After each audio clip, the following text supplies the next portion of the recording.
Welcome to Between the Shelves, the premier Savo Library podcast. And what an episode we have for you today. It is the special Oscar episode. The 95th Academy Awards are right around the corner. And I brought in three of my fellow movie buffs at the library. I'm joined today by Sean. Hey. Chuck. Hello. And Rachel. Hey there. I pretty much grabbed the half of the patron services department and our best children's page to to record this episode here today. So I am super excited. I hope everyone else is excited too. Oh yeah. Super excited. If there's one thing I love talking about, it is film. So let's get into it. We're recording this 2 weeks before, but this episode's going to come out right before the Oscars. All the nominees are obviously announced. I think, has everyone here seen all of the Best Picture nominees, or most of them? Absolutely not. No. Okay, I have. I've seen about half. That means you have to leave. I'm sorry. Well, two halves make a whole, so we'll be okay. Yeah. Perfect. Yeah. I watched the last of the 10 last night, so I just got under the wire. As did I. Okay.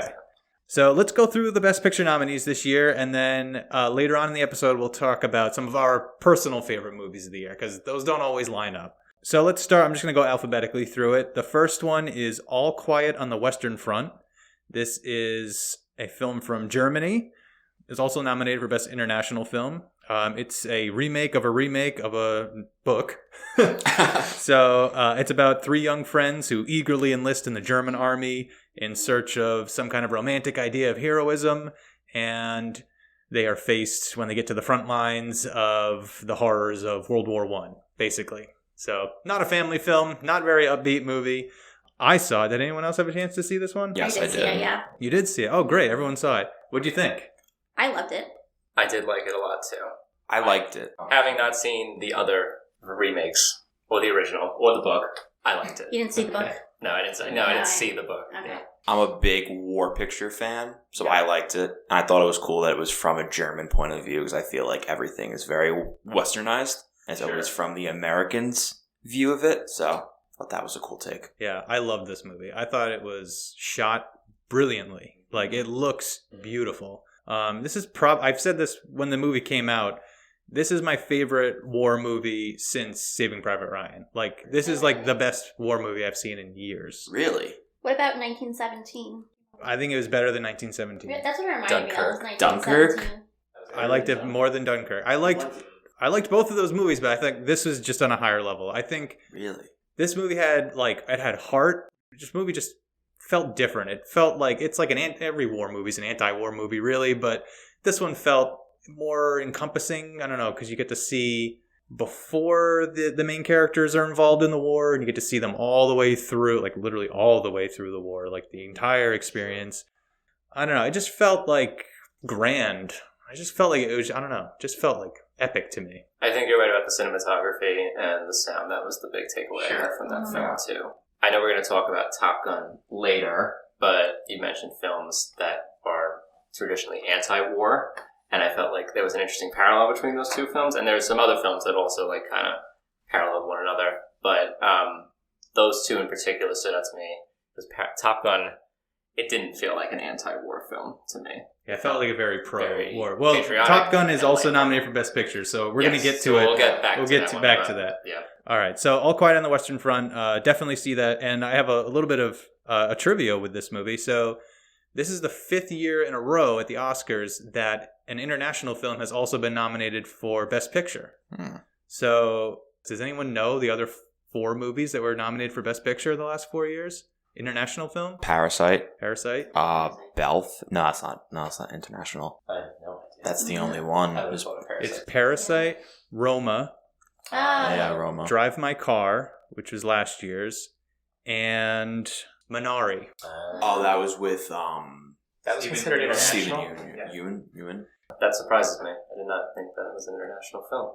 According to my research, it was. So I got up to double check my where I got my information from. Probably but- verify that. Check your sources. Okay. Librarian. Edited. If it's wrong. Okay. All right. So moving on. Next movie, Best Picture nominee, Avatar: The Way of Water. This is the only movie I saw in theaters this year. I haven't been to the theaters in 3 years, and I needed to see all the Best Picture nominees before the Oscars, and this one I didn't think was going to be streaming in time, so I dragged myself to the theaters to see this one. I didn't really like it, to be honest. It was okay. I didn't see it, but I didn't like the first one. So that, I think, was a reason why I just didn't want to go see it. And isn't it like over 3 hours long? Yeah. It is. I had no interest in sitting down for an over 3 hour long movie like that. It is over 3 hours, and this is a point I'm going to be making many times in this episode. This movie was way too long, and it is not the only movie this applies to, but this one was egregiously long. Like, they could have cut an hour from this movie, and nothing would have been lost. Really? That said, it was a visual spectacle, but it was not worth the massive headache it gave me from wearing 3D glasses for 3 hours. You saw it in 3D. Yeah. You were committed. You had to. I don't think it was available in 2D when I saw it. Oh, I saw it in 2D.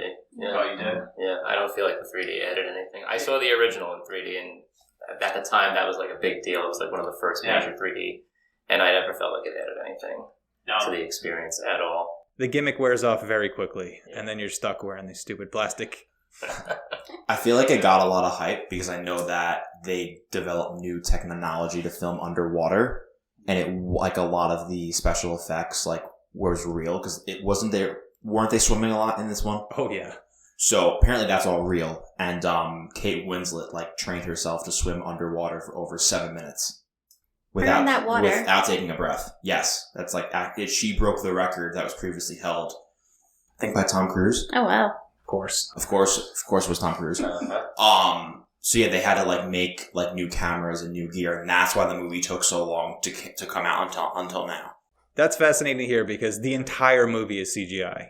I'm shocked to hear that there was anything not CGI in that movie. Yeah, all the water was real, and they had cameras go underwater, and they had to make them because they put the needed green special. screens underwater. Actually, they were blue screens, which was a bigger problem because I read online that the people that were working the CGI had a gripe with James Cameron because the people were blue and then the screens were blue. So it was hard to key out the blue if that's a film term. So I went to film school. That's how how you you. learn. I just wanted to flex that. That's how you earned your spot at this. Yeah, of course. Any other thoughts on Avatar? I thought it was a lot of fun. I do think the length was a major issue. I understand why, like the first, I want to say half hour to 40 minutes had to be the way it was, but for the same reason that I think I would consider this a criticism of the movie, the length of time between the original film and this film played against it because, and I don't understand the hype around this franchise. They talk about it like it's on the same level as like Star Wars. Marvel movies or Star Wars. And it seems to me more like it's like a cult film. Like it's just like a small following. Went to the film. I enjoyed it. Thought it was fun. But I'll never watch it again. I think it's because it's a big technological feat. That's why people love it. Because back in 2009 when the first one came out, you never really saw a movie like that before. I mean, it's an average story, but I think the computer effects were just far beyond its time, and that's why I think they still people are. gravitated. I will say, I don't want to knock Avatar around, but I think the visuals are, head and shoulders above any other movie that came out this year. Like, the CGI is unparalleled. I think, and that is enough to see it in theaters. Why people are still obsessed with Avatar years later, I can't explain, because it's a garbage story. Yeah, I mean the characters are nice and fun. I remember them, but I don't know their names. Yeah. Couldn't tell you their names. I remember what they were going through. I remember their experiences, which is something that I can forget about watching other films. But I do remember the technology being the major selling point of this franchise because it was, for like years back, I remember hearing like, he's in a submarine underwater, and that was like a big deal at the time. I'm like, oh, they're getting ready for that film. It's coming out in 10 years, but... It's because James Cameron's ego is massive. The size of the Titanic, some might Literally. say. 25th anniversary. by the way. I did see that. Yeah. I think it's actually out still. Because Avatar: The Way of Water was the third highest grossing movie, and then that got overtaken by Titanic As the it next should day. happen. James Cameron can make a blockbuster. I mean, it is a fun movie. I will say that. It's just way too long. Yeah. He's the top 3 highest grossing films of all time, or just the top 2? I think he's 3 of the top 4. Marvel beat them with Endgame, and then Avatar 2, Titanic. then I think Avatar 1 is the top movie, and then Endgame is the second, and then either The Way of Water and Titanic, they're tied for 3rd or 4th. Yeah. So out of the top 4, he has 3.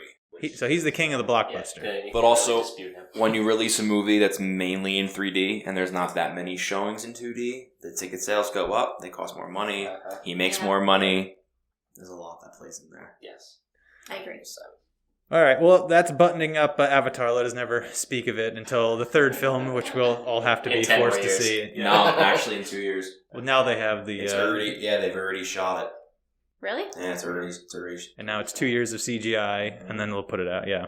Okay, moving on. Another upbeat movie here. Banshees of Inisherin. Oh, boy. And this is going to be the first divisive movie, I think, in the group. I personally really like this movie. I'm probably alone at this table thinking that. You're not. I liked it. You did like it? Yes, I did like it. That's interesting. Okay. Yeah, it was weird and very depressing. Yeah. Well, before we go on, let me explain to people who aren't familiar what it actually is. So here's the description that I wrote up. 2 lifelong friends find themselves at an impasse when one abruptly ends their relationship with alarming consequences for the both of them. That's like the very general plot synopsis. Yeah, so sorry. Go ahead. Finish you were going to say it was weird. It was weird, kind of a downer, but I liked it for some reason. I can't really put my finger on it. Maybe it's because I like Colin Farrell a lot. I don't know. But I thought it was a cool movie. A little dark. Well, a lot dark. Lot dark. I think the performances in this movie, pound for pound, is just the best acting of any movie this year. With the exception of a movie we're going to get to later on. But I thought all the performances were fantastic. I thought Colin Farrell's great. His first Oscar nomination, which I was surprised to learn. Brendan Gleeson, who plays the other lead, he was great in it. Carrie Condon, who plays Colin Farrell's sister in the movie, I thought was phenomenal. She was really good in it. So every scene she was in, I was just glued to my screen. I felt like she made the movie better than it could have been. I think if she wasn't in it. I think the performances elevated this movie. Mm-hmm. I think, yeah. And then lastly, Barry Cohan. He also got a nomination for supporting actor. He's great. I'm glad he's finally getting a breakout role because he's been good in everything I've ever seen him in, but he's finally getting recognition now from the Academy at least. And I thought the performances are great. It is a bit of a downer. It's a little weird. Chuck, I know you pointed out a theme of the movie that I didn't even pick up on when I watched it about the. Yeah, so sitting through the movie, I'm sitting there wondering, what is the point of this whole thing? And you'll notice throughout the film, in the background, there is a war going on. I guess because the movie was so dull that my mind was drifting and I kind of forgot that the war was going on. But by the end of the movie, I'm sitting there going, okay, what's the point? And I had to look it up, and they said that the relationship between the 2 characters, the 2 leads, is supposed to be a metaphor for the war. And how it basically is we don't really know why it started, and they don't really explain it, and there's all sorts of nonsense that happens in between, and by the end, there really is no resolution. And that was essentially what happened during what I believe they said was called the Irish Civil War during the events of the film. And I've never heard of the Irish Civil War. I don't know what it's about, and I still didn't care by the end of it. So the timing of it felt weird because I don't feel like... I guess if we knew what that war was about, maybe that would add to the movie. Mm-hmm. But why it's relevant to right now? Why right now did you release this film? I don't know if that's always the case. Some would say America's sort of going through another civil war right now. Chuck, does that make you reassess Banshees of Inisherin? No. I always think about that first, especially with the Academy, because they're known they'll make their statements. But I didn't. I guess because it wasn't a literal parallel to us. Like, nobody was storming any capitals. There wasn't anybody saying any particular slogans or wearing certain hats or anything like that. It just was just two friends who were just in a feud. I don't know. I felt like the clarity could have been better with the film. And it's not. It wasn't clear. I agree. Yeah, the themes are kind of masked a little bit, and it's not for everyone, especially if you're not like. It's a character driven movie. I know it's like my catchphrase. I know when I talk about movies, but I think if you want to like this movie, you have to like Colin Farrell's character or Kelly Condon's character. Like you have to like them. That's what sells this movie, not the plot necessarily. I have nothing against their performances. I thought everyone was really great, especially the sister. She also was someone. Was she nominated? I think she was, and I think I just kind of threw her on the list. I mean, myself. I feel like she should have been if she wasn't. Yeah, absolutely. Like when she was the scene with her in the bar. She was. Mm-hmm. She was flipping out, screaming at Colin Farrell's character when he was drunk. Yes.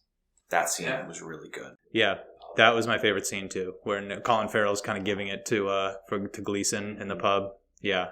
All right. Rachel, did you see it? I did not see it. Okay. So I'm not going to offer much in this conversation. Okay. Did you see Elvis? I did. What did you think of Elvis? I loved Elvis. You did? Are you an Elvis fan? In general, You don't hate Elvis. I don't hate him. I don't love him. It's Elvis, Okay. But I thought the costumes were amazing. Yeah. And the set design and everything visually about that, I think should win. Best hair and makeup, best whatever else is out there. Yeah, I thought the costumes were great. I thought the production was great. I'm not a huge Elvis fan myself. But I thought it was, the concerts I thought were great. Yeah.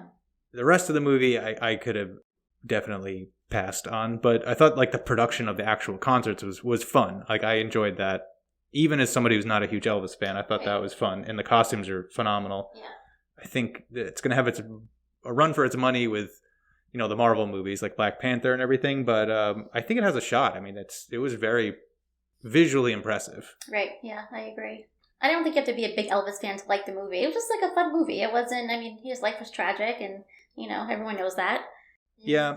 I guess my problems with the movie is I really disliked Tom Hanks's character. I think that was a very poor showing by good old Tom. I completely agree with you. I wanted him to shut up the whole movie. I felt like he never stopped talking. Yeah. And I love Tom Hanks. Yeah, Tom Hanks is a great actor. I just don't think he can do voices very well. Accents, and the fat suit just made him look like a Batman villain. It was just so comical. Yeah, and there was in the beginning of the movie, they had a rap song drop. I was like, what is happening right now? I don't know, it just felt very weird. That's, so Baz Luhrmann, who's the director, directed The Great Gatsby, and that's also a movie that used a lot of modern music, even though it's a period piece. Right. That's his kind of thing to do, so you kind of know that it's a Baz Luhrmann film. I find it to be a little odd. I feel like it kind of takes you out of it a bit. I laughed out loud, which is not what they were going for. I like the remix of the song. I think it slaps. But however... Is that a millennial reference? Is that a Gen Z reference? That feels reference? Like a Gen Z Yes. reference. It slaps. It's also a big song on TikTok. Okay. Because it's with Doja Cat, I believe. And the song's good, but it doesn't work in the film. I was also thinking of Great Gatsby when you said the rap thing, having not known who that guy was at all. I remember reading that he does that because if he had done the traditional music in Gatsby, what would have been at the time, people might not understand it. But if he does a rap song, something that's modern, people understand what it felt like. Sure. To be I know this song, and now they know the feeling that they're supposed to feel. I don't know if that really justifies it because I don't necessarily hear rap and think wow, this is my slap. This is my slap. This song slaps. You don't say this is my slap. Okay. Did I just go back 5 generations? Yeah, for sure. Okay, boomer. Yeah, Hundo P. Is that 100? 100%? 100%. Mm-hmm. Look at me go. We bring Sean in for the youth perspective on these films. I work in kids, and I'm the one. They always come to me for all the slang, all the terms, because no one else knows it. I do, though. I do think, going back to Elvis, I do think the strength was in the nostalgia. For me personally, my grandmother is obsessed with Elvis. Hi, Grandma. she'll probably kill me for admitting this, but she told me once that she threw her bra at the TV when Elvis was on there. I love that for her. So I've always had this perception of Elvis, and I feel like they sort of captured that in his first debut song when he was at that Kentucky fair or whatever it was. And I went and asked her, I was like, did they really react that way when he first time on the stage, just immediately started singing, and the women started going crazy, and the men were like, sit down. I was like, was that really the reaction? So that kind of, I don't know what to make of that whole thing, but I felt like it was rushed, the film, too. I felt like they were hitting the checklist of all the highlights in his life. They did his start from when he was in that weird town in the middle of nowhere, and he ran into that church, and then suddenly he's at a derby, and then he's famous, then he's on drugs, then he's doing protests and whatever. So I actually thought for all the long films we had this year that it actually could have gone longer if they had dragged it out, and it could have been more of a character piece. But I also think it was kind of in the shadow of all those other biopics of all these musicians. Elvis is one I would rather have seen over the other two, although I did love those ones, because his story is a lot more interesting to me and how he rose and then fell.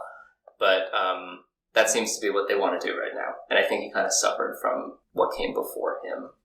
Yeah, the pacing was all over the place. It jumped around quite a bit because they were, he had lived a big life and they were trying to fit it all into a 2.5 hour movie. But yeah, I think you're right. I think it would have been a stronger film if they just focused on one era of his life as opposed to just telling the whole story. And they didn't even tell the whole story because they ended it before it actually ended. And I'm not saying they have to have the movie go to the day he dies, but they did sanitize this movie a lot. Which is what they, all the movies are guilty of doing that. Rocket Man and Bohemian Rhapsody, they all do that. But, it's for all the hate that the movie Blonde got this year for being too gritty. I feel Elvis was the polar opposite, where it was just kind of glossed over all of the grit. And Elvis lived a very interesting life. He made some choices. So yeah, I feel like that's where it kind of lacked for me. I felt like the movie was just one giant montage. A lot of the graphics, when they would cut with I think they were newspaper clippings, and it would kind of cut from scene to scene. I felt like there was no scene that lasted for more than a minute, and then they were cutting again, and it just felt like one long montage to me. I mean, the performances were great.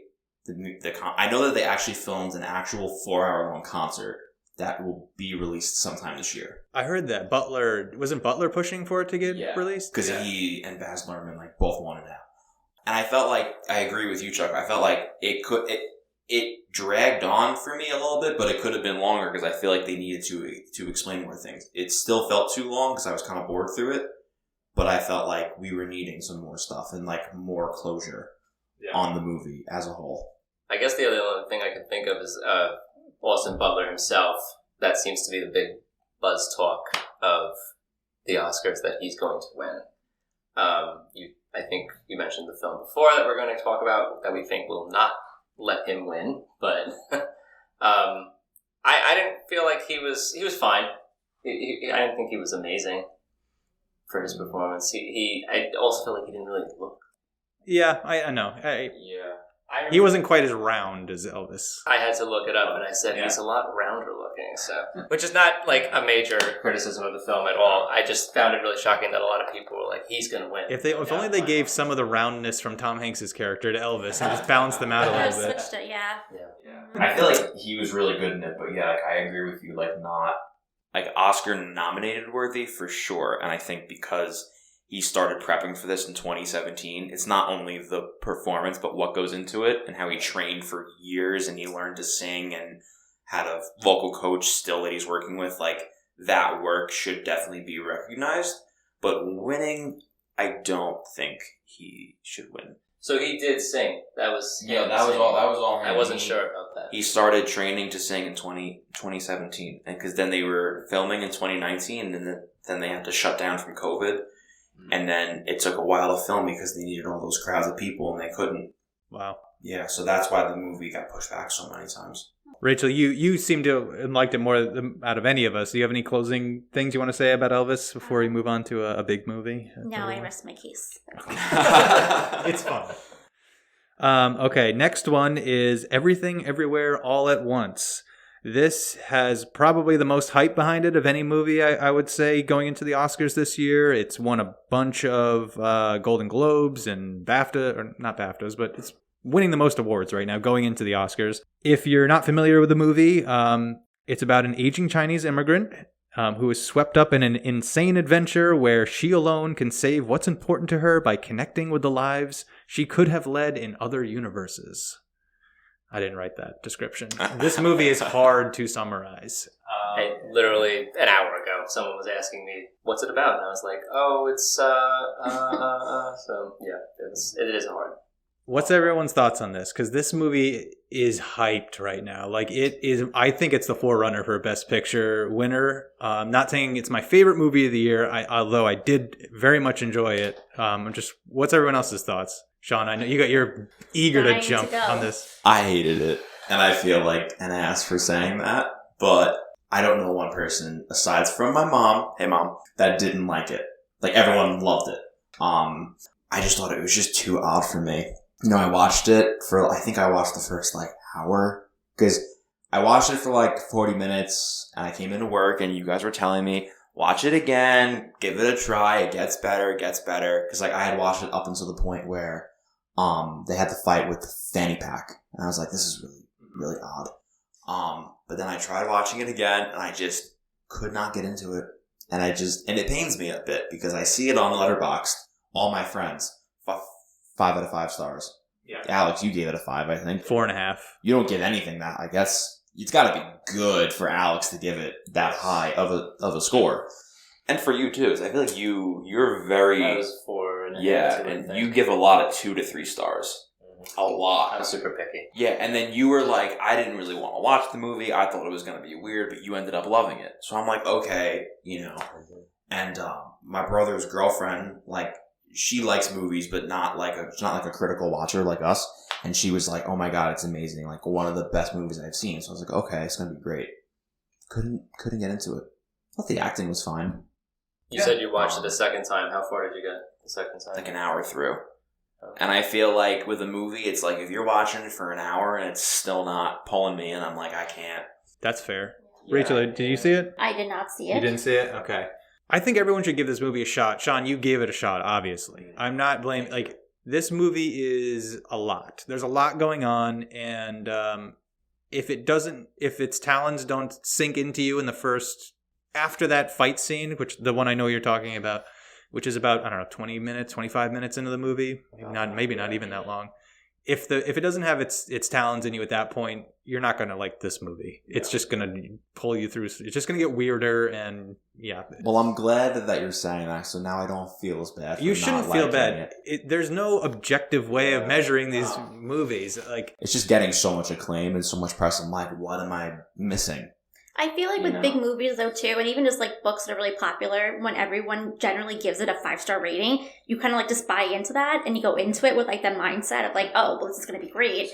And then you watch it, and you give it 5 stars, even though if you watched it by yourself, maybe you wouldn't have, if you hadn't had that in the back of your head, So I feel like maybe if people separated that from... There's a lot of hype around it. Yeah, then maybe they wouldn't have given it 5 stars. Maybe they would have been like, what the heck am I watching?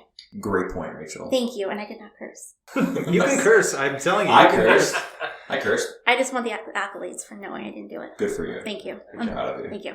We have the parents are on this side of the table, so we're not going to curse because we have children listeners. My boys will yell at me if I curse. A millennial or a Gen Z. Gen Zer. We're not going to curse because Sean's in the room, okay? Oh, yeah. Oh, baby Sean. 23-year-old. Born in 2000. Can't curse around him. All right, so Everything Everywhere All at Once. Chuck and I, we like this movie. A couple of other people who work in the building, Peter is one of them. He really liked this movie. I'm sure there's a few other people on the staff who really like this movie. So let's try to sell it now, Chuck. I'll say I think the directing is a little odd. They make some odd choices, but they're interesting choices. And I think this movie is one of the most creative movies I've ever seen. For sure. Every minute of this movie is throwing a new idea at you. And it can kind of get bewildering, but that's the point. It's supposed to overwhelm you with images and ideas and I think you're just supposed to get lost in it. And if you aren't getting lost in it and you're not clicking with it, it's not going to work for you. So I think the directors, it's a directing duo, Daniel I have it written down. Daniel Scheinert and Daniel Kwan. They're a directing duo, and I guess they did Swiss Army Man, which is another weird movie. If you haven't seen that, it's Daniel Radcliffe. I did see that. I didn't love that though. It's another weird movie, which is another one where you either like it or you don't like it. But before that, the only other thing they did is the Lil Jon music video, like Turned Down for What? Is that Lil Jon? Yeah, Lil Jon. They did that music video. So it's like they did that, and then they did this Best Picture probably winner. That is what a career probably for my them. favorite I love trivia that. fact tonight. Okay, good. I mean, that's a flex for them. Yeah. Wow. So I think this movie, I mean, even beyond like the visual, just craziness of it, the humor of the movie, beyond that, I think it does have some themes that are pretty poignant. And I think by the end, if you can make it all the way through the movie, it does tie itself up in a nice, neat bow. All the craziness makes sense by the end. And I think there's actually a good story about, family. I think, multi-generational trauma, especially like the immigrant story. I think that's told really well in an interesting way, a way I've never seen before. Yeah, it's about connection, which is something I think everyone needs now coming towards the tail end of a pandemic where everyone's been isolated. I think this movie's had a very good, had the theme of connection and reconnection. I think it told that really well. Yeah, I don't know. Chuck, did you have some thoughts? As much as I love it, I really don't have a whole lot to say about it.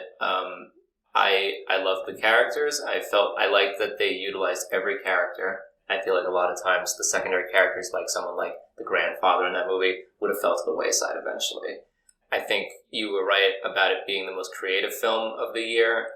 That is always a big plus for me. I love originality. I hate seeing the same stories told over and over again. I know that every story has already been told, but I like to see people do it in a new and fresh and creative way, and with interesting characters too. But I think the themes were the biggest thing for me too.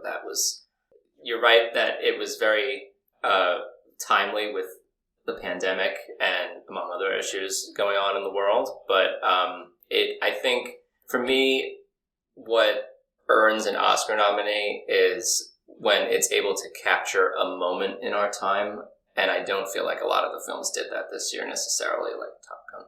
But anyway, I felt like this one best connected with the times. Even if people didn't quite connect with it themselves, it conveys them. It's all about how everything is meaningless, how love is so important, how we need to connect better as people. I felt like that was like perfect representation of everyone all at once at the same time on this planet. Look at me. Oh my goodness. So, Name that. Yeah, well said. Let's move on before we say anything to slander this movie again. All right, next up is The Fabelmans, Steven Spielberg's new, his semi-biographical film about a coming-of-age story about a young man's discovery of the love for film alongside his own family breaking up and how those kind of two things interweave with one another. Anyone have any thoughts about this one? Film of the year. Really? Okay. Explain yourself. I will die on that hill. And I'll do it right now. said the film student. Okay, the thing is that I identify a lot with the main character of the movie. Growing up, being a film kid, watching movies, wanting to make movies. I mean, when he was 8 years old in the movie, filming his trains, I mean, I did that. Not with trains, but with cars or something, I don't know. But I loved that as a kid. I thought it was awesome. I just think it's just as much as it is a movie about loving movies, it's like a coming of age story, and I feel like everybody can see themselves in the movie in some character. Whether you're the mom who's is she mentally ill? Like, does she? I mean, they never really addressed it, but I feel like she was battling depression, maybe, or something. Certainly that. Yeah. I feel like everyone can identify with the movie in some way or another. And I loved it. From the minute it started, I was glued to it. And I mean, I went into it thinking I was going to like it, but I went with my friends who are not, film students, and they were glued by it. I thought it was shot really well. I thought the script was done very well. And Gabriel LaBelle, who played Sammy, I thought knocked it out of the park, and he's going to have like a career. I think he's going to excel as just because he's only 20 years old, and like that's crazy. And I feel like he's just going to grow from here. I do think relatability was the biggest strength of the film. I did not relate as much, but with an artist's background, I can totally understand the appreciation for the arts. I mentioned before how there are some films nominated this year that parallel one another, and we haven't gotten to it yet, but I do think Tar kind of parallels this film in the same way. It's like about people who appreciate the arts in two very different ways. But I do appreciate that part of the film. I know the mom, she was nominated, I believe, for Best Actress. Yeah. And this is like her 5th or 6th nomination. She was very Michelle good. Williams. Yes. But you had asked about if she had something going on with her besides depression. I think the film is very much about like being unfulfilled too, which I think was her deal. She doesn't feel like she's fulfilled her life. She's obviously unhappy in her marriage. She's a very artsy type person, and she sort of like shows that off when she's dancing around and she's making like really irrational decisions like purchasing the monkey. And that part I appreciate also because I feel like a lot of the times people, maybe even your friends who don't maybe appreciate the arts as much as you do, we often get faced with a choice of like, do we sacrifice our lives for the arts and do what we want that makes us feel fulfilled, or do we go and do something like what the dad was doing, where it's your safe, job and it's safe and it's comfortable and it gets you money and you can support your family and all that stuff. So that part I appreciated a lot about it, but I know he was limited because I know it was sort of a biopic of Steven Spielberg. It wasn't like beat for beat his life, but it was like his in feeling. It was his life. So it was limited by that, I think, too. I felt like sometimes the film was like it went a little off course with the whole high school thing, and like he had that moment with the bully, and he was like that whole scene in the hallway. He was like, "Why are you being so nice to me?" And it just, I don't know, it just didn't work for me. But I that's my only real big complaint. It was just kind of like meh for me, like the overall story. I will agree with you. I felt like when they moved to Cali, you very much so felt a change in the movie. Yeah. And the high school thing. I feel like that was, because like that joke of, Sammy saying, "Oh, well, maybe one day I'll make a movie about this."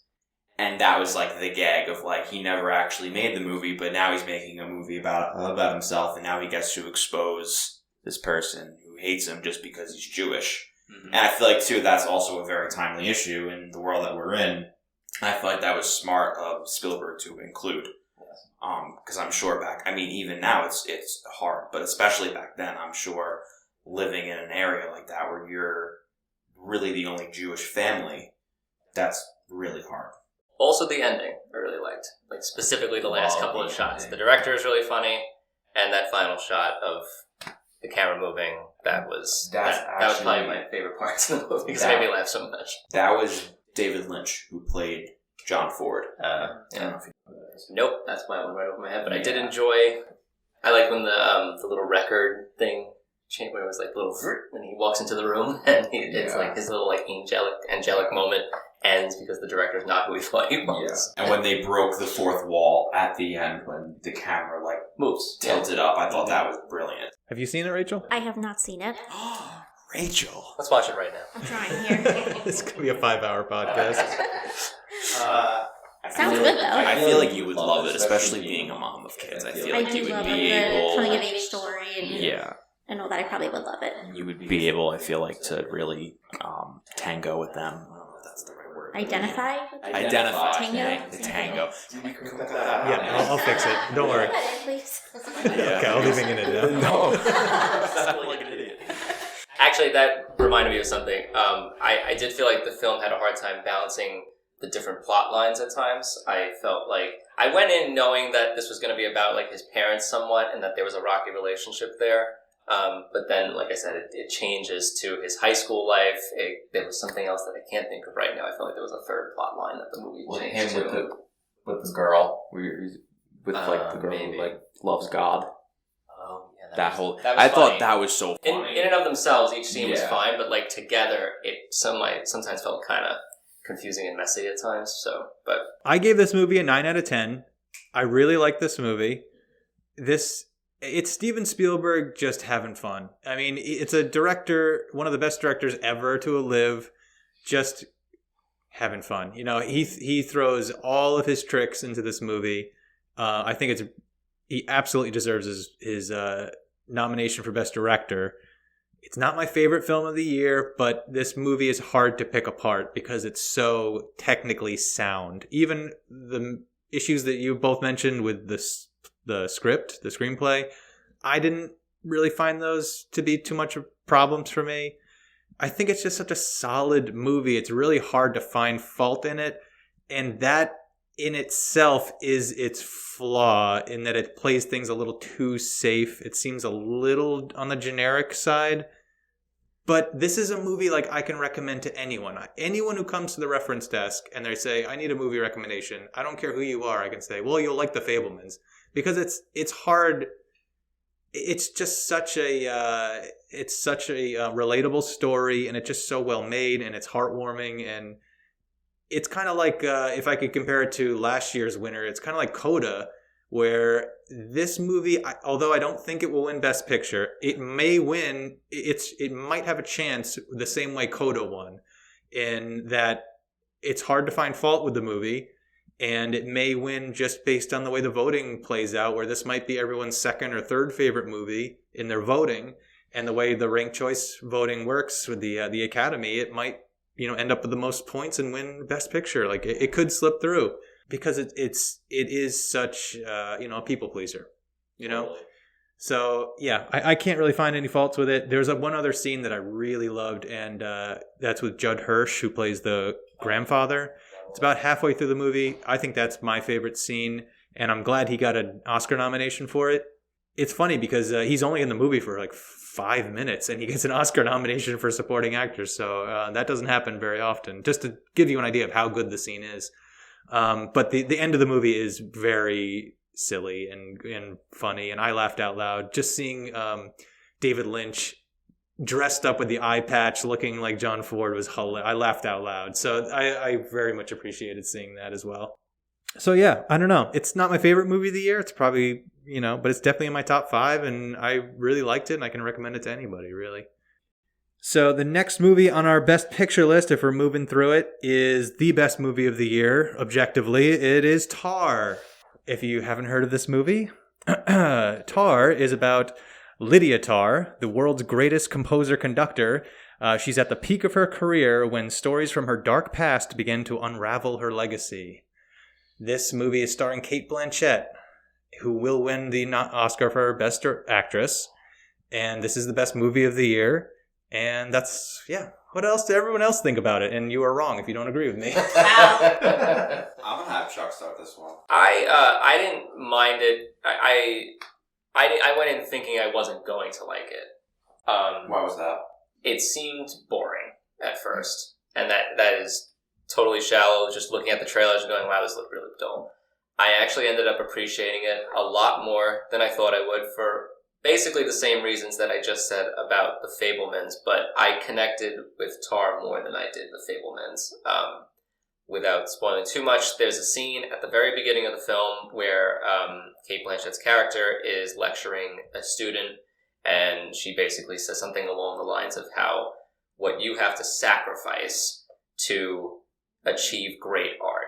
And that line, whatever she said, I should have wrote it down, but I think that is how you understand the rest of the film, which I think could have been very confusing for people if they didn't pick up on that. Again, with the background that I have as a writer, I completely relate to and understand the desire to use art as an escape and using it as a way to create an entirely new identity for yourself, which I think is what she did. And I don't know how spoiler-free we're supposed to be during these things, but her life goes back to the way it was later in the film, and you see who she really is, the type of person she was before she became this amazing, what was she doing? She was doing music, right? She's a composer. Yeah, she's an EGOT winner. Like, they build it up where she's like this genius, essentially. Right. So you find out the house she lives in, the life she lives, the clothes, the car, everything, it's all just a facade, and she was just a nobody from this tiny little place in, I want to say, Staten Island, somewhere like in the middle of nowhere. She was basically poor. And I just really understood that as a person. I as someone who wants to be a published author one day, I completely understand like the sacrifices that you have to make sometimes to achieve that kind of stuff, and the lengths you're willing to go. I'm not as psychotic as the woman in Tar. This is my declaration that I'm a psychopath. So I appreciated that part about it. But I do understand why people thought it was a little drawn out and it was a little dull at times. That's where I'm going to stop. I don't think I had any other notes about it. Sean, did you finish this movie? No, I didn't even think so. Yeah, this was another movie. I think it was maybe 45 minutes, 40 minutes. Yeah, I watched the trailer and I was like, wow, this actually looks pretty good. I thought like it looked pretty intense, looked like it was going to be fun. I think I understood one line out of the whole movie. For me, it was too much music lingo about the composing and the way that the music is bridged and composed and written, and I felt like very lost. Maybe that's just me not being like musically intelligent, but yeah, I just couldn't really get into it. I mean, I'm sure maybe if I continued it, I would have liked it, but from what I saw, I didn't think it was that great. But that's just me. I don't know. I thought she was fine in it. I don't think she should win, but I thought she was good. Who do you think should win? Michelle Williams. Michelle from the Fabelmans. From the Fabelmans, and obviously, I mean, but you look at her career, it's been like, she's done so many different kinds of roles. Like, her first nomination was for Blue Valentine. Kate Blanchett, we're talking about now. Oh, Michelle Williams, No, Michelle Williams, Oh. I think, right? Yeah. She was in that with Ryan Gosling. Wasn't Kate Blanchett in Blue Valentine? Am I going crazy? No, No. it was Michelle Williams. Back in like 2010. Thinking of something else then. Yeah, I could picture it in my head, yeah. Yeah, so yeah. But Tar, I think if you're a music person and you're like a symphony fan, like I was talking to Tim here, and he used to collect classical music back in college. I didn't know that about him, and he said that he was a big classical music fan back in the day. So I feel like he'll love it because like it'll be something that he'll be able to relate to, whereas for me I couldn't. So that's it. Blue Jasmine was the movie I was thinking of. Oh, Blue Oh, Jasmine. Valentine is the Okay. one we were talking about. Yeah. Yeah. Did you see this movie? Yeah. I did not, but I'm happy to be here. Happy to be included. That's all right. We're saving Rachel for the second segment. Can I add to what we were discussing previously? I also wanted to add, and now I lost my train of thought because it's been a minute. You were talking about Kate Blanchett being best person of the year. I didn't agree. Sorry. Who do you think should win? Michelle Williams. No, I thought it should be. I just don't want to pronounce her name incorrectly. Michelle Yao, the mom in Everything Everywhere All at Once. She did a really good job, I thought. she's I connected with her character the most. I was rooting for her, which I think is a big plus in a film when you can start rooting for the character. I don't feel like I'm always rooting necessarily for everybody that I'm watching. I think Best Actress category this year is going to be the most competitive of any category. Like, that and directing, I think, is going to be really close. Because I agree, like, Michelle Yeoh and Michelle Williams were great. I just think Kate Blanchett's performance this year for Tar is, like, so multifaceted. Like, she plays it so subtly, but she also plays, like, manipulative. Like, she plays so many different emotions, but she doesn't overact. I don't know. I was riveted with her performance. She would be my runner-up if I had to pick. I just want to close, like, one more thing about Tar. So I thought the pacing of the movie was so good. I saw Tar twice. That's how much I liked it. So I watched it the second time trying to pay more attention to, like, the structure of the film and how they pull off the twist at the end, you know, maybe 2/3 of the way through, where the movie has a huge shift in tone. I don't want to spoil anything because it's very relevant to the themes and everything of the movie, but the way they drip out information in this movie is just so well done, where the first time you're watching it, you have no idea why they're showing you this, or it doesn't even really sink in.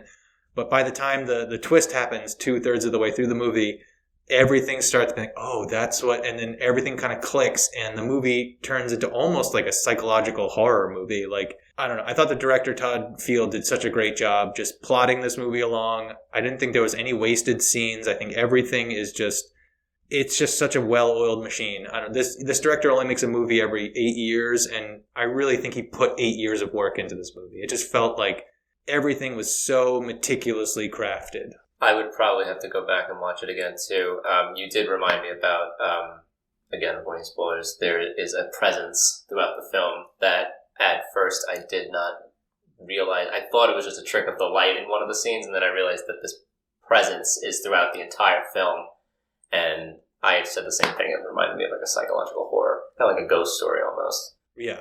Yeah, I had to go back and research that, too. But I'd have to watch it a second time, too. Probably appreciate it on the same level you do. Yeah, I mean, this movie, it's not for everyone. I agree. It's boring. It can be boring. It's a character. It's a 2.5-hour character study on Lydia Tarr, on Cate Blanchett's character. So again, like if that's your kind of movie, which that's very much my kind of movie, you're gonna love this movie. If it's not, if you're looking for more plot and more, I don't know, something that's going on, this movie's not for you. It's kind of one note, but I think it strikes it really well. So next movie, this one was a little bit of a surprise to me. Triangle of Sadness. Did anyone have a chance to see this one? No. So this movie is, I would call this the indie movie of the bunch. This one didn't get much of play. I was kind of surprised when I saw this get nominated for Best Picture, to be honest. I think it's A24 film who does it, they're a pretty big production company at this point, but they do more artsy indie films. And this one, yeah, I liked it. I think it's well written. I should say what it's about, first of all, since probably most people haven't even heard of this movie. So just very briefly, it's about a model and influencer couple who join a private luxury cruise for the super rich. And when catastrophe strikes the yacht, its passengers must face a new, different reality, just to kind of put it vaguely there. So sounds good. I really like this movie. It's I think it has a very good script. I don't know if it was nominated for original screenplay, but I think it should have. I believe it was, actually. Yeah, so it's an interesting movie. The first half of the movie is kind of just slowly builds the tension. You don't really know what's going on. You're nodding. It is nominated? You're nodding your head? No. Oh, okay. Yeah, kind of. It's almost like 3 movies in one. And the first third of the movie is about this couple and their kind of relationship, and they're influencers, so there's kind of like a jealousy going back and forth between them because one is getting more successful, and so there's kind of like that dynamic going on.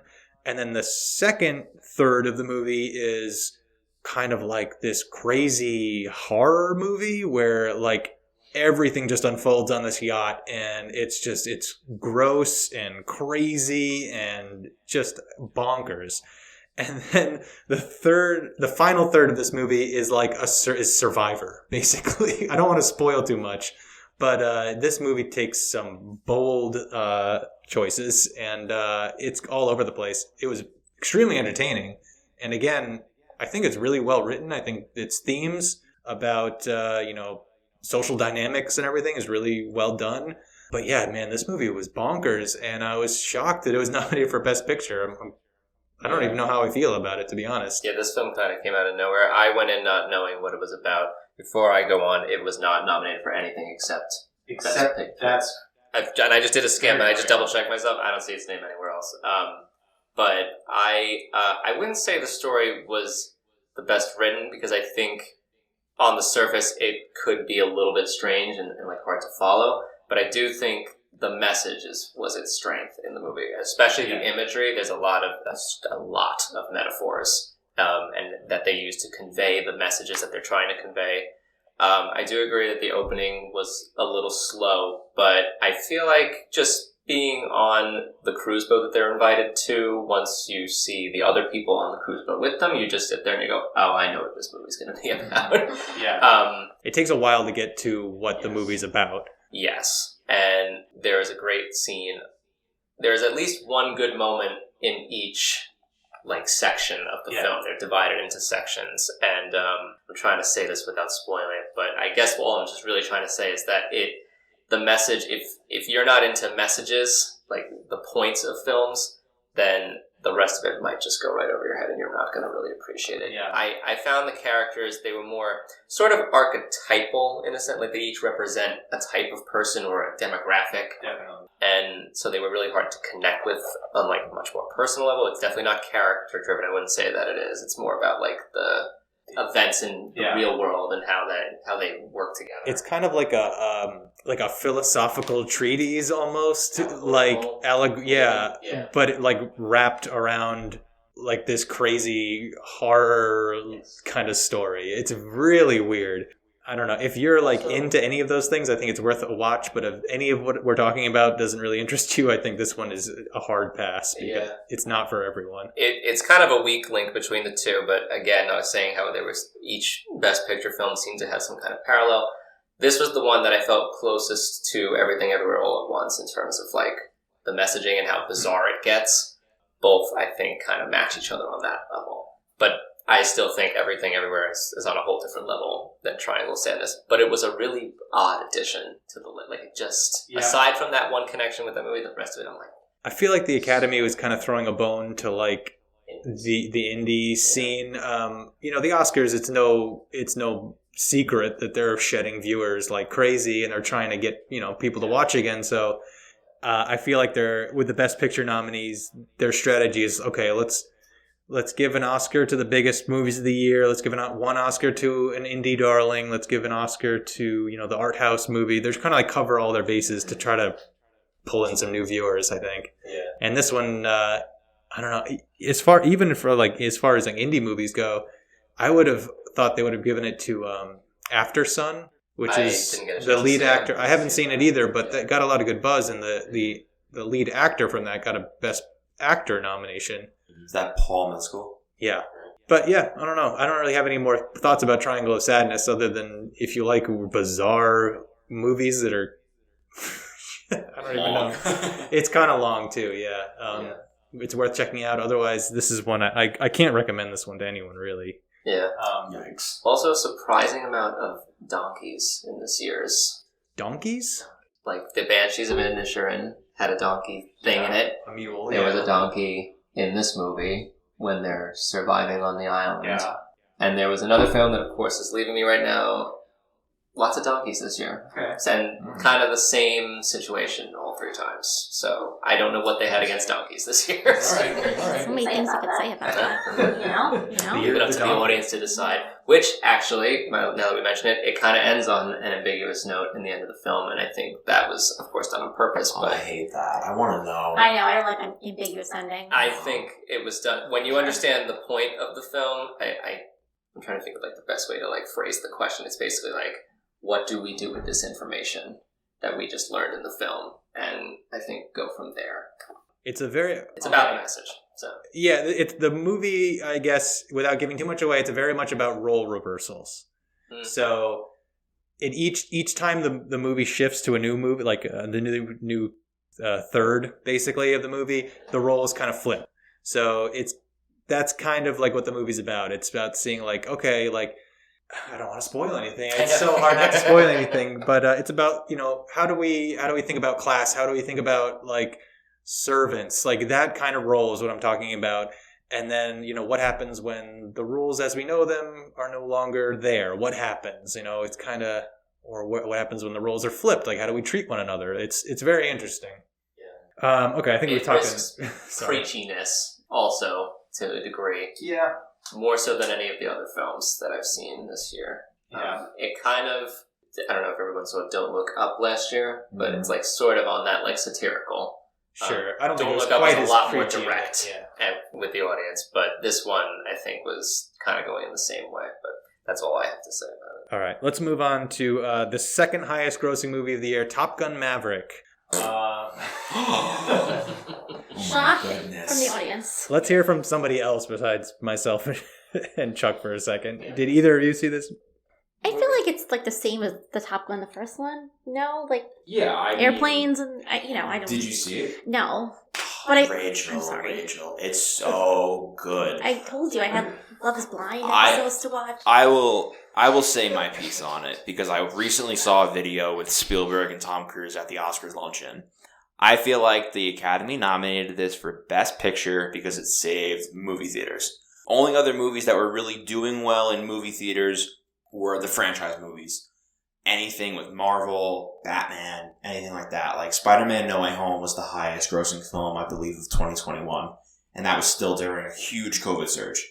And I think that Maverick was really the first movie to come out where all of the rules and the tensions around COVID were starting to lessen a little bit. And I think people wanted something fun, something where someone comes in and saves the day. Because it's just like we've gone through the past 3 years of like, are we ever getting out of this? Is there a person that's going to help us? It's Tom Cruise. What? It's Tom Cruise. Exactly. Oh, I thought you saw someone behind me. Yeah, I got excited. Guest star appearance. You Yeah. didn't tell us he was. But like, He's been under the table the whole time. It's and like He's a questionable guy in some of his political reviews and, his things in life. But, like, from an actor standpoint and a producing standpoint, I mean, this movie was originally coming out in July of 2019, which is crazy that it got moved back that many times. And you have to think, they all learned how to fly the jets, which is, like, really cool. Like, what other movie can really say that they did that? I feel like it was just, like, that movie that everyone needed to, like, kind of, like, feel safe, I guess, in a world where, like, there were so many endless questions of, like, what the hell is going on? And, like, are we ever going to get out of this? And, like, it is just cool to know that, like, there are people like that in the real world, like, doing that. Because it's like, we have no idea what these naval Air Force men are doing and these Navy SEALs and, these fighter jet pilots.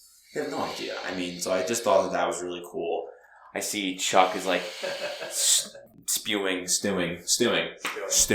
He can't even He's sit about to still. spew. He's like Yeah. dancing in his And chair. I know that it's because you're going to say that you're not patriotic, right? Was that what you said? That you're not a very patriotic person? Oh boy. And that's Well, why I'm not, but that's not what I was going to say. But do with the positives first. I mean, it is a very pro-war movie, but I feel like it doesn't glamorize it in a way where it's like we have to put all of our money towards war. no, I don't feel that way.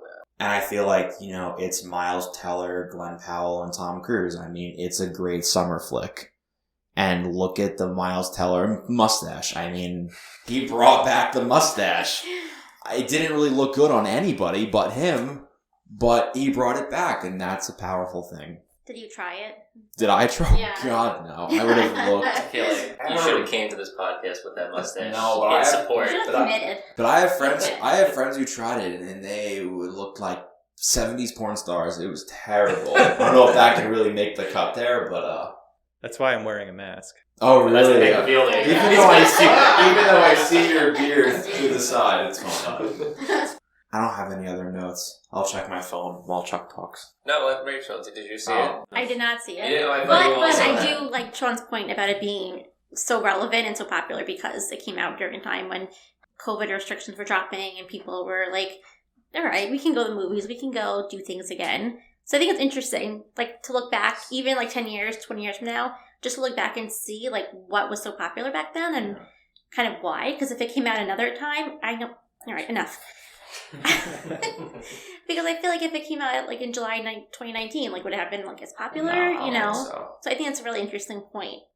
I think it did kind of shock everyone in the fact that it was the longest theatrical run of the year. I mean, it didn't come out on DVD until November, and the movie came out in May. Like, that's crazy that it took that long, especially now where movies are out for 3 weeks and then they're out to rent. Yeah. Mhm. Where it's like, they were like, no, like, this needs to be seen in the theater on the big screen. And that's the only way everyone was going to see it, and it just blew up. And, I mean, there were so many movie theaters that were on the verge of being shut down that benefited heavily from that movie. Yeah. I've seen it in the theaters, I think now 3 times. Wow. Oh, please. And it was so good. I liked it more and more each time I saw it because it's a great movie. Oh, if you could see Chuck's face right now. Yeah, and my mom also loves this movie, and if you ever want to talk to her about war movies, she will totally do it because she's a pro on this stuff. Chuck, your opinion? I don't even know where to begin. I'm just gonna go. My standards are a little higher. I'll credit it. Wow. What are you So- saying? I have low I'm here standards. to tell you think right you here, did. right now.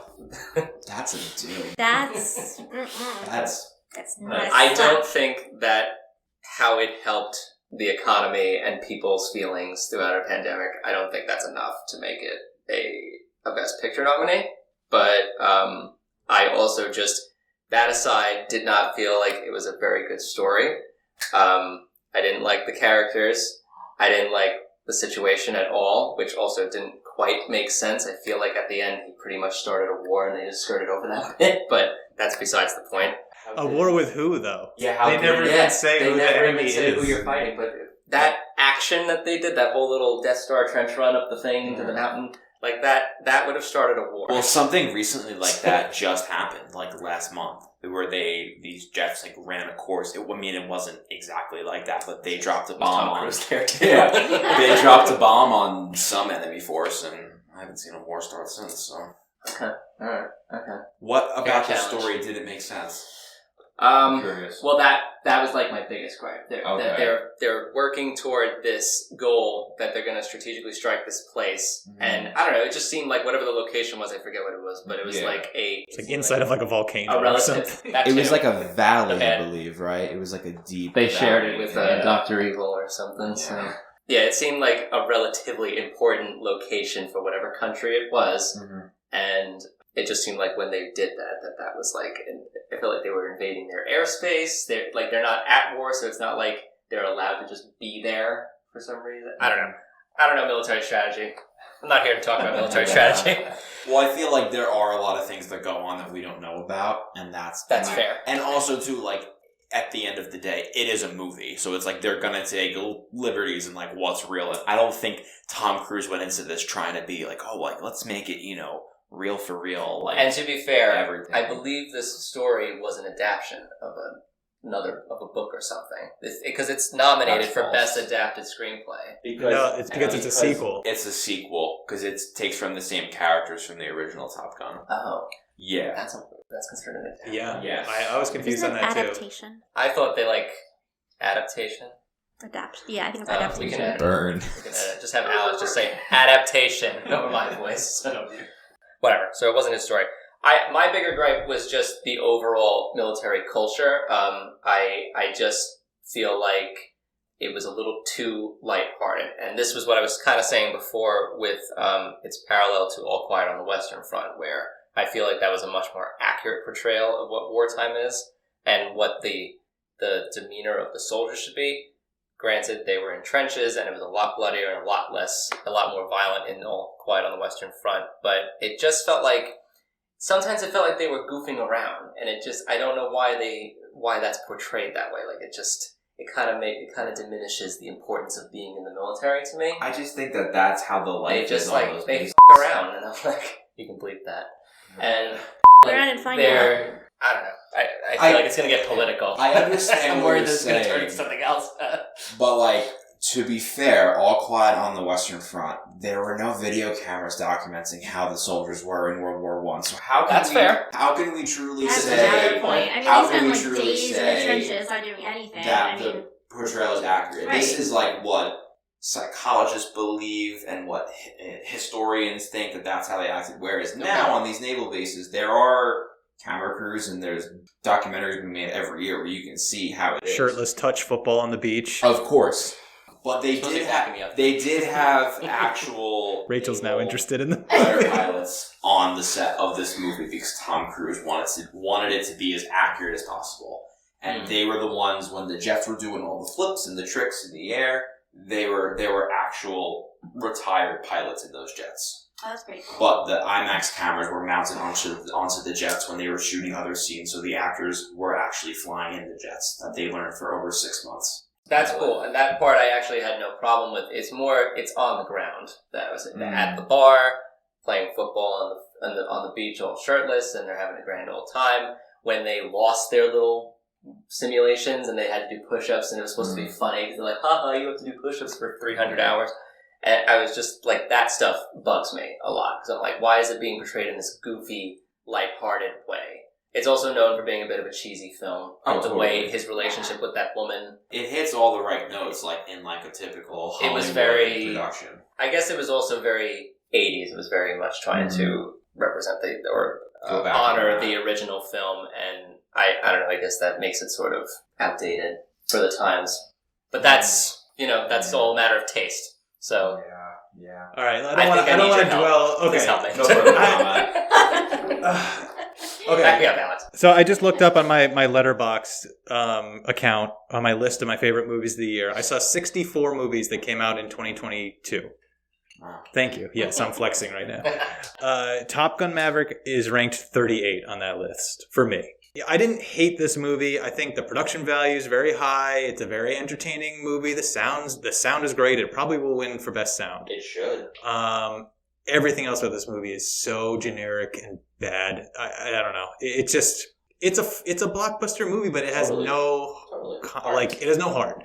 Yeah. It has it's just like a popcorn. You eat popcorn with your friends and you say, "Oh, that was cool. That thing blew up. That was cool," and then you go home and you forget about it. That's not true. And this movie was like a beat for beat, just not a remake of the first one. Like they didn't change anything. It felt like, and I didn't like the first one either. So to me, that's I will say first I one never is saw old. the original one, so I had nothing to go on. yeah. But I heard that. I think the You don't have first to see one. it. Yeah, I figured I saw it already now. Yeah, I don't really have anything else to add. I other than it was a great production. All the technology that went into it. It was shot really cool and fun, but the story is just so bad. I thought it was pretty unremarkable. But I do think it makes more sense when you say that because of what it contributed to the entertainment industry.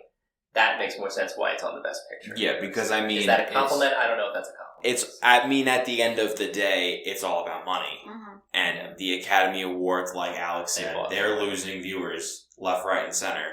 Maybe this year they'll get more, hoping for some sort of slap. Right. Or some sort of punch or kick or jab or something. I don't know. But I feel like nominating that is great, because then it's going to pull in a lot of viewers to, oh, look, it's Tom. It makes total sense Tom why Cruise. they did it. It's Miles Teller. All right, we have one more movie to talk about, and we are already well past an hour. So let's get into it. So the last movie is Women Talking. This is a movie. A group of women in an isolated religious colony struggle to reconcile their faith with a string of sexual assaults committed by the colony's men. This is an ensemble movie. It had Jessie Buckley, Frances McDormand, great performances all around. It's based off a book, and the whole time I saw this movie, I was thinking this would be better as a book, and I kind of wish I just read the book instead. The movie didn't really grab me. I think it was a little too heavy-handed. I think some of the dialogue was too close to a book. Like it should have just stayed in the book. They should have adapted it better. And the film looks ugly. Like looks bad. Like the coloring of the film is washed out and just looks really bad. So yeah, I think this is one of the movies you have to watch just for the performances, which are great again.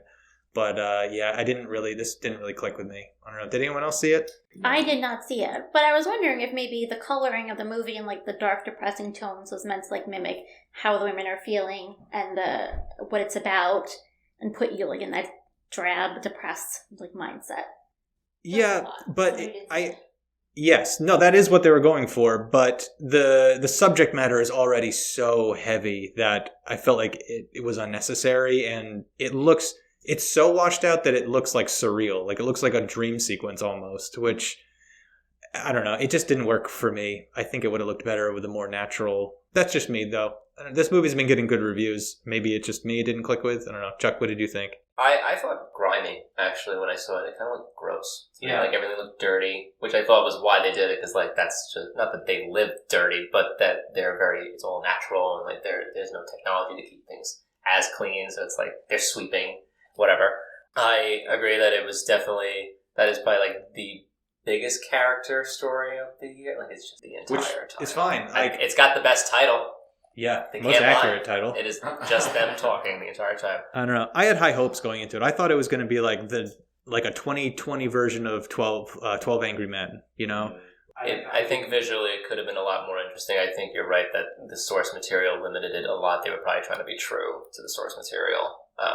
The story is good. It's a very And interesting it's based point off of a view. true story, too, which I didn't know either. I would recommend everyone read the book. The movie, I just didn't think it was a good adaptation. It felt like almost like a play, but not in like a good way. Like it wasn't a good movie adaptation. I found myself I don't believe it was nominated for anything. I found myself thinking of She Said, the film about the Harvey Weinstein case, and with very similar subject material, but I think their strength in Women Talking was just the point of view. We don't normally get to see it from a Amish community, of course, and everyone's pretty much familiar with the Harvey Weinstein case, maybe not the specifics, but both stories, because it's really just about hearing people's stories of what they went through or how they feel about the situation. It doesn't lend itself visually to a lot of movie spectacle. It's a lot of just listening to people talk and hearing their case, and it's like an interview, basically. These women were not interviewed, obviously. They were just chatting amongst themselves because it was more of a debate of whether or not they were going to stay or leave. I don't know. I felt like they didn't build up the tension enough. Like, there was no, like... You didn't really get a sense of... Like, you knew where they stood on each person's position, but you really didn't get to know them. Right. Like, do you remember the part where they're talking about Jessica Buckley's, like, husband who's, like, returning and is, like... So, the whole movie is taking place, like, in this one night where all the women have to figure out what they want to do collectively about all these assaults, right? And all the men are away. I don't want to spoil anything, but they're all doing something. They're all away. And basically, like, the only thing that happens in the movie is, like, one of the characters' husbands is coming back, and you think, like, okay, this is going to be, like, create the tension of the movie. Like, they need to, like, meet in secret and stuff. They don't. He just comes and goes, and it's like, why did that even... I don't know. There was just no tension, like, building. It was just, like... I don't know. The only tension I recall, if this is the right character that I'm thinking of, Jessica Buckley was the husband who was... He does something to her? Okay. So when they're trying to leave discreetly, and like the girls run around, they're like telling everybody we're leaving at dawn or whatever, that was probably the most exciting moment. Yeah, but that should have happened like halfway through the movie. Yeah, or yeah, that's how it should have started. So we could have been like, well, why did it? But I wanted to see what happened after. You know what I'm saying? Like, I was wondering the logistics, because it wasn't really clear. I mean, I know that they're... what were you saying? No, I'm just... I haven't seen the movie, and based off of what you guys are saying, I'm very glad I didn't, because I feel like you would have hated this movie. Okay, good. Because I saw a trailer at the gym, and I was just like, based off of the 30-second clip, I'm like, nah, not for me. And it looked very dark and like grimy. Like it didn't look like a nice looking... I mean, it's not like a nice movie. I think it was intentional. And I also think it was intentional that the men were left out. I think that was except for the one guy, I forget his name. The guy from the James Bond films, that's how I know him. Daniel Craig? No, he's like a minor character in James Bond. Anyway, so I felt like that was a very deliberate choice to leave the men out. I don't know what the source material was, if they were even involved with the men in the book. I was going to say before, you don't really get a sense of when this is happening either. I mean, they're Amish, so like... No, I assume it's they old. say a couple of times it's in like 2010, I think, is when it occurs. Oh, it is in modern times. Yeah. Okay, that's what I was wondering. Yeah, but I agree that what it was like outside of the colony might have been the more interesting story to tell. Yeah, the story this is based off of happened in, I want to say, like Sweden or something too. So it didn't happen in America. I know that. So it would have been interesting to get like that aspect of it. Well, maybe we'll get the sequel, Women Talking in Manhattan or something. Women Still Talking. Still talking. Speaking of women talking, I want to get Rachel involved in this episode. So let's take a quick break. We just covered all the Best Picture nominees. And when we come back, we're going to talk about our personal favorite movies of the year. Does that work for everybody? Yes. All right, let's keep it brief because we are way over. Okay, so... my favorite movie that was not nominated from last year was 13 Lives. Did any of you see that? Nope. No. So, it was directed by Ron Howard. It's on Amazon Prime, and it's about those boys from the junior football team in Thailand that got stuck in the caves. Oh, yes. Viggo Mortensen was in it, Viggo right? Mortensen, Colin Farrell also. It was really great. It follows them from the time the boys went into the caves, and I had a refreshment memory because I remember like how did they get stuck for so long. So they went with their coach just to explore the caves, and they ended up with a torrential rainfall, and it trapped them in, and they were stuck in the caves. I think it was 10 days. They were stuck down there. And I remember it was worldwide news. Everyone was talking about it. People from all over the world were trying to help, and Elon Musk was offering, whatever he could offer. This was 5 years ago, so not, the Elon we know now. But Yeah, so people over the world were offering their help, and it was a really great story. And the craziest thing is they all got out alive. Every single kid, the coach. So the movie was great because it followed the whole thing and it stayed true to the story. Not only the cave rescue, but also the people who helped. Like, in order to get the boys out too, the farmers had to give permission to flood their crops. So they lost their season's crops, but they had to do that to get the boys out, and they agreed, like readily agreed. It was a 6-hour dive down. They had, I believe, Navy SEALs doing it at first, and then they said it was too much, they couldn't do it, and they'd have specialized divers go down. And in order to bring the kids out, they had to sedate them and carry them out one by one. So they had to send an anesthesiologist down there to sedate each one and bring that one by one. That's insane. Which is insane, right? Like, I remember watching it on TV, and like each boy was emerged like one by one. So this film really reenacts the whole thing. It was really, really good. I mean, Ron Howard is really good at that kind of thing. So I highly recommend it. One also thing I liked about the movie was it showed you timers on the screen at some point. So you got the real feel of like how long they were down there and how long it took to get down there. And it was shot, I think, on location. Not on location. They wanted to shoot it in the caves, I believe, but COVID restrictions got in the way, and caves are very tight, so they couldn't do that. But it was a really phenomenal film. It was kind of long. It was 2.5 hours, but it's such a story. I don't know how you could possibly condense it even shorter. There was a documentary that came out, and I watched that, and what you're telling me, it nails it. Like every aspect of it. My mom saw that movie and she loved it. She thought it was incredibly well made. And I did want to see that. So now I definitely will. Yeah. I know there was one more you want to talk about. You can talk about it, and then we'll transition to I want to talk about Turning Red. Oh, sorry. Say it again. I talked over you. I wanted to talk about Turning Red because I feel that's nominated for Best Animated Feature. Yep. That had a lot of controversy when that first came out. I don't know if you guys remember. I remember, and I love this movie. I don't know the controversy.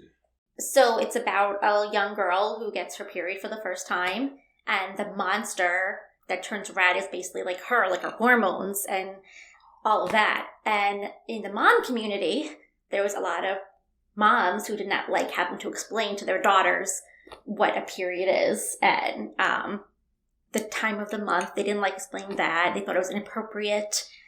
It caused a lot of controversy, but it was a great movie. I wish I had it when I was a kid and I was 11 or 12. I didn't get anything like that. I had a book gave to me and been like, you have any questions, let me know.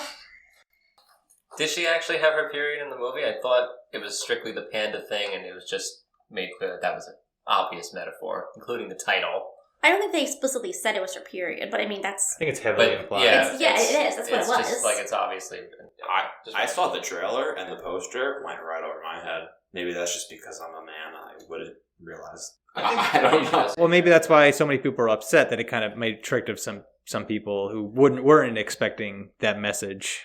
But here's the thing: is kids wouldn't see that message. Like if you're a kid and you don't really know everything about that stuff yet, like it's gonna go over your head. So the adults are the only ones who saw that, and they only have to explain it if they feel like they, So many people get so bent out of shape over what kids are exposed to, but I'm just in the climate that the kids are living in school every day, it's learning about a natural thing like your period is not a scary thing to talk about. No, and it shouldn't be. Or a taboo. Wouldn't you rather tell your daughter about it or your son about it than hear it on a school bus or in school? Because that's where they're hearing about it. Mm-hmm. And they're not getting the right information. No. So and it opens up good dialogue, and, I think it was a very important movie.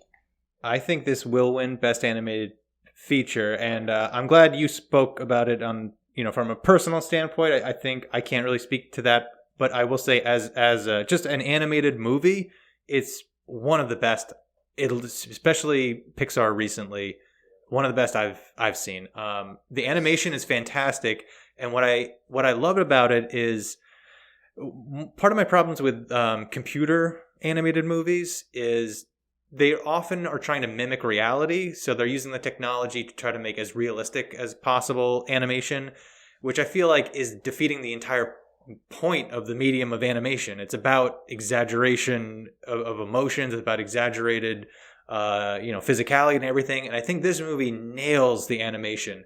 Parts of it are kind of like anime almost. I know it's set in. Is it set in Chinatown or is it set in some kind of?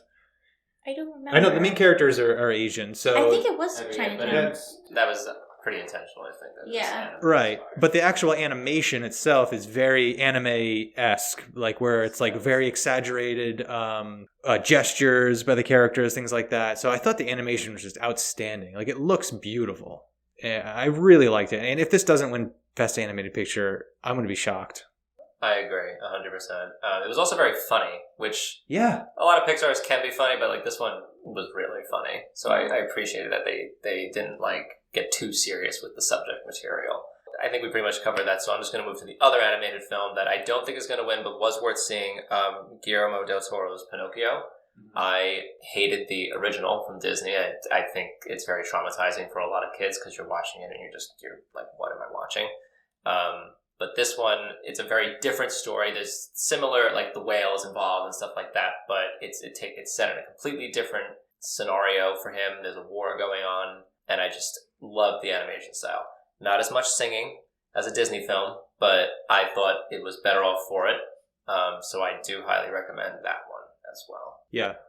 I'm a huge Guillermo del Toro fan, and this movie felt like the perfect blend between his movies, kind of like Pan's Labyrinth, which is one of my favorite movies ever. It felt like the kids' version of Pan's Labyrinth almost, where there's like this war going on in the background, but there's like a fantasy story kind of happening, in this child's kind of world, in her small bubble. So yeah, I really liked it. I thought the stop motion animation was pretty good too. But the story was great. Yeah, it was certainly the best Pinocchio movie to come out this year. There are multiple. I think there was Disney had the live action Pinocchio that was an abomination. Tom Hanks, right? I heard it was a dumpster fire. It was, if not the worst movie I saw this year, certainly in the bottom. I forgot. They both came out around the same time, right? And yeah. Oh, yeah. I forgot that even came out. I never saw it because I'd rather see that one.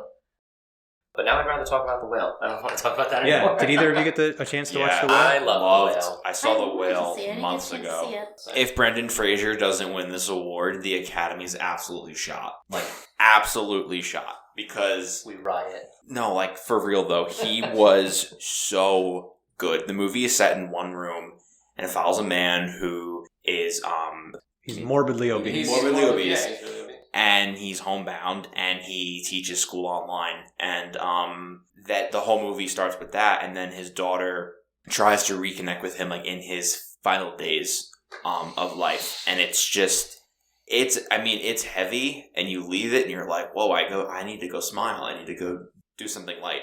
But Brendan Fraser just absolutely knocked it out of the park. And seeing the bodysuit transformation that they just released on Instagram, I think like yesterday, I mean, the fact that he was wearing all of that and just gave such a convincing performance, it was unbelievable.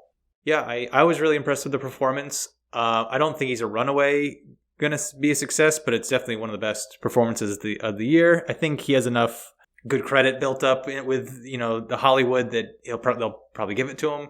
But yeah, it's a great performance. It's a heartbreaking story. The story more broadly is kind of all over the place. Darren Aronofsky, the director and writer, he's kind of hit or miss for me. More hit than miss. This one I kind of found somewhere in between. But the performances are really stellar. I will mention Hong Chow. She's not also nominated for supporting actress. She's the homemade, right? Yeah. She was unbelievable. She's great in it too. And so was the daughter, Sadie Sink. Who's from Stranger Things. Yes, which I thought was really cool because I haven't seen her outside of that. And she played like that angry, mean teenager so well. If you see her do press and interviews, like she's like the most like warm person. So it was really interesting seeing her do that. Yeah. And this, The Whale's based off a play. And because the whole movie takes place, like you said, in his apartment. I was thinking that I'm like, this would be a good play, and I found out afterwards that it was based on a play. And I guess the play ends on a very dark note, so they changed a lot of it for the movie. Not that the movie isn't dark. didn't even realize it was in one room until the movie had ended. Like, I was like, oh wait, yeah, it was all in his apartment, because it didn't feel like it. Like, the way that they were able to have the camera move around the environment and made you feel like you were going from all these different sets. Like, it was crazy. Did you, are there any other movies that stood out to you this year? Don't Worry, Darling. Oh, I like that one too. I did like that. Did you see it? My boyfriend saw it and described the entire plot to me because he hated it so much he wouldn't let me see it. He said it was terrible. I disagree. The only thing he liked was the transition reveal of Harry Styles, if you know what I mean. Yeah. I don't want to spoil The movie basically follows this couple who lives in this town called Victory, where it's kind of like a perfect suburbia, like set in the 1950s, where like the men go to work every day and the women stay at home and they clean the house and they cook the dinner when the man comes home, and it follows that. It's kind of like a Truman Show, Stepford Wives-esque story. And then slowly the main character, Florence Pugh, she begins to kind of see the reality that is being built around them kind of break down, and she's seeing that maybe it's not as perfect as it seems. And just from that, it kind of sounds like a generic, like, oh, like, what's the big twist going to be? I saw it at like a special screening because I'm a diehard Harry Styles fan, so I wanted to go see it. And I thought that the twist was like really, really well done. I did not see it coming. There were a lot of like little blips of images throughout the movie that like, you're like, what does that mean? Why are they doing that? And like, definitely like certain sound effects and like little sound bites that were in it. And then when you know, you're like, oh, that's why that happened. And I will say Harry Styles was pretty good in it. Oscar worthy, definitely not. And that's why he didn't get nominated. But I think for like his first leading role, I thought he was pretty good in it for not being an actor and mainly being a singer. I did feel like Florence Pugh was snubbed though, because she was in every single scene and was just so good. And I think, has she ever been nominated before? I feel like she hasn't, and I feel like she really should be. She wasn't nominated for Little Women? Maybe she was. I think she was. She was in. She's just such a Midsommar? talent. She was so good. She was in Midsommar, yeah.